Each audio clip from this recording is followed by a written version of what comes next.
అనామిక అయితే కవితో గొడవ పడి శోభనం గది నుంచి బయటకు వెళ్ళిపోతానంటుంది. దానికి కవి ఒకసారిగా, ఏంటి అనామిక, ఏమైంది, నువ్వెందుకు ఇప్పుడంత పిచ్చిదానిలా మాట్లాడుతున్నావు అంటే, అవును నాకు పిచ్చి పట్టింది అని చెప్పేసి బయటకు వెళ్ళిపోతూ ఉంటుంది. ఆ కళ్యాణ్కి అయితే ఏం మాట్లాడాలో అర్థం కాక కామ్గా ఉండిపోతాడు. అనామిక బయట పడుకోవడం చూసి రుద్రాణి అయితే అందరినీ లేపి, రండి అర్జెంటుగా రండి అని చెప్పి అందరినీ లేపి రమ్మంటుంది. అందరూ ఒకసారిగా బయటకు వచ్చి అనామికని సోఫాలో చూసి షాక్ అవుతూ ఉంటారు. దానికి అనామిక లేచి అత్తయ్య అని చెప్పి ధాన్యలక్ష్మిని పట్టుకొని ఏడుస్తూ ఉంటుంది. దానికి ధాన్యలక్ష్మి, ఏమైందమ్మా, ఏటైందో చెప్పండి అంటే, ఏమైంది చెప్పమంటున్నాను, నేను అయితే పుట్టింటికి వెళ్ళిపోలే, లేదా చచ్చిపోవాలి అని అంటూ ఉంటుంది.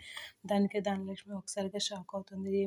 ఏటైంది చెప్పండి అని చెప్పి అంటూ ఉంటుంది. దానికి ఇంద్రాదేవి అయితే, ఏటైందో మనం ఎలా చెప్పగలం, అయితే అనామికనే చెప్పాలి లేదా కళ్యాణినే చెప్పాలి అని అంటూ ఉంటుంది. రుద్రాణి అయితే ఇది ఎలాగో బయటకు వచ్చింది కాబట్టి ఏటైందో అందరి ముందు చెప్పి తీరాల్సిందని గట్టిగా పట్టుపట్టి కూర్చుంటుంది.